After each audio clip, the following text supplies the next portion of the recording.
ഗോപൻ സ്വാമിയുടെ സമാധിയുമായി ബന്ധപ്പെട്ട് കഴിഞ്ഞ ദിവസം വലിയ രീതിയിലുള്ള സംഘർഷങ്ങളിലേക്കും വാഗ്വാദങ്ങളിലേക്കുമൊക്കെ കാര്യങ്ങൾ എത്തിയിരുന്നു. അത് വലിയൊരു സംഘർഷത്തിലേക്ക് പോകുന്നൊരു സാഹചര്യത്തിൽ പോലീസ് താൽക്കാലികമായി മാറിയ ഒരു അവസ്ഥയും നമ്മൾ ഇന്നലെ ഈ ഒരു വീട്ടിൽ കണ്ടതാണ്. ഇപ്പോൾ കുടുംബത്തിൻ്റെ അഭിഭാഷകനായ രഞ്ജിത്ത് ശങ്കർ രഞ്ജിത്ത് ചന്ദ്രൻ ഒപ്പം ചേരുകയാണ്. എങ്ങനെയാണ് ഇനി കുടുംബത്തിൻ്റെ ഇതിലൊരു നിയമപരമായിട്ടുള്ള നടപടികൾ എങ്ങനെയായിരിക്കും സ്വീകരിക്കുക? അതുപോലെ തന്നെ കഴിഞ്ഞ ദിവസം ഇവിടെ നെയ്യാറ്റിൻകര പോലീസ് സ്റ്റേഷനിൽ മക്കളെ അടക്കം വിളിച്ചിരുന്നു എന്നറിഞ്ഞു. അപ്പോൾ ഒരു കളക്ടറുടെ പകർപ്പിൻ്റെ ഉത്തരവും മറ്റ് രേഖകളും ഒക്കെ കുടുംബത്തിന് കൈമാറിയിരുന്നു.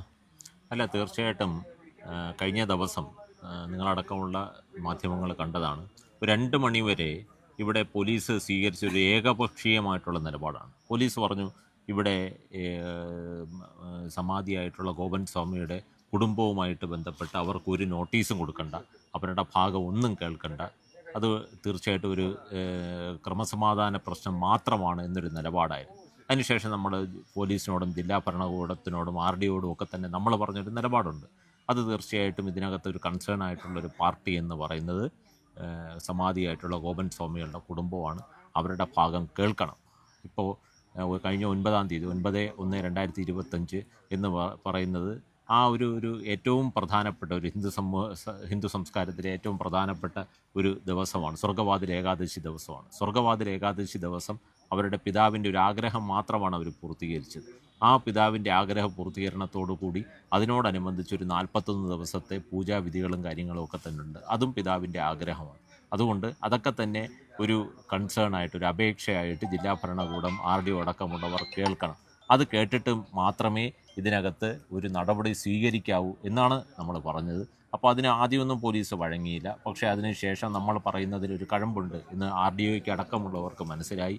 അതിൻ്റെ ഭാഗമായിട്ടാണ് ഇന്നലെ 3 മണിയോടുകൂടി ചർച്ചയുണ്ടായിരുന്നു. 2 മക്കൾ പങ്കെടുത്തു. അതിനുശേഷം ഞാനടക്കമുള്ള അഭിഭാഷകർ പങ്കെടുത്തു. താൽക്കാലികമായിട്ട് നിർത്തിവെക്കാൻ വേണ്ടി തീരുമാനിച്ചു.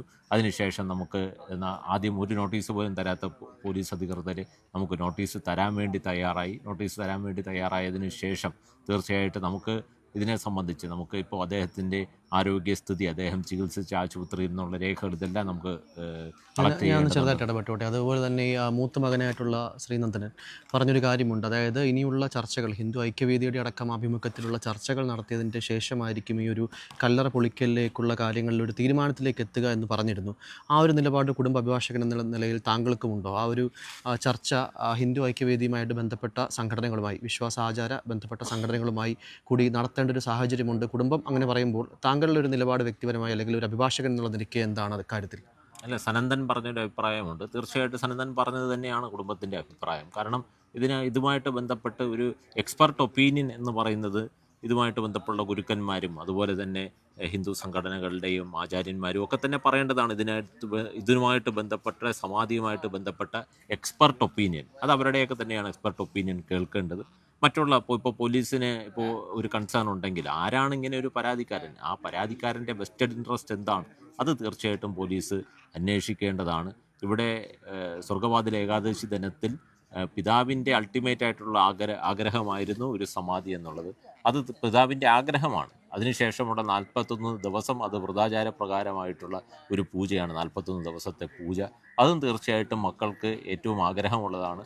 സമാധിയായ വ്യക്തിയുടെയും തന്നെ ആഗ്രഹമുള്ളതാണ്. അതിനൊക്കെ അനുവദിക്കണം എന്നുള്ളൊരു അപേക്ഷയാണ് നമ്മൾ ജില്ലാ ഭരണകൂടത്തോട്. കുടുംബം ഇതുമായിട്ട് ബന്ധപ്പെട്ട് ഇനി ആ ഒരു ഉത്തരവിൻ്റെ പകർപ്പുമായി കോടതിയെ സമീപിക്കാൻ ഒരുങ്ങുകയാണ് താങ്കൾ. ആ ഒരു രീതിയിലുള്ള നിയമ നടപടികൾ എങ്ങനെയാണ്? അത് ഒരു റിട്ട് പെറ്റീഷനുമായിട്ട് അത് ചലഞ്ച് ചെയ്യുകയാണ്. റിട്ട് പെറ്റീഷനുമായിട്ട് അതിൻ്റെ അനുബന്ധ രേഖകളടക്കം നമ്മൾ കരസ്ഥമാക്കിക്കൊണ്ട് ചലഞ്ച് ചെയ്യുന്ന ഒരു നിലപാടിലോട്ട് തന്നെയാണ് പോകുന്നത്. എന്തായാലും കുടുംബം അക്കാര്യത്തിൽ ശക്തമായ നിയമ നടപടികളുമായി മുന്നോട്ട് പോകും. ആ രീതിയിൽ പോലീസിൻ്റെ ഒരു ഏകാധിപത്യം കഴിഞ്ഞ ദിവസങ്ങളിലടക്കം ഇവിടെ നടന്നിരുന്നു. ആ രീതിയിൽ കുടുംബത്തിൻ്റെ അഭിഭാഷകൻ എന്നുള്ള നിലയ്ക്കാണ് അദ്ദേഹത്തിൻ്റെ നിലപാടുകൾ, അഭിപ്രായങ്ങളൊക്കെ രേഖപ്പെടുത്തിയത്. എന്തായാലും നിയമ നടപടികളുമായി മുന്നോട്ട് പോകും. അക്കാര്യത്തിൽ യാതൊരു തർക്കവുമില്ല എന്നുള്ള കാര്യമാണ് ഇപ്പോൾ കുടുംബത്തിന് വേണ്ടി അഭിഭാഷകൻ അറിയിച്ചിരിക്കുന്നത്. തിരുവനന്തപുരത്ത് നിന്നും അഭിജിത്തിനൊപ്പം ജയശങ്കർ, ഫോക്കസ് ന്യൂസ് TV.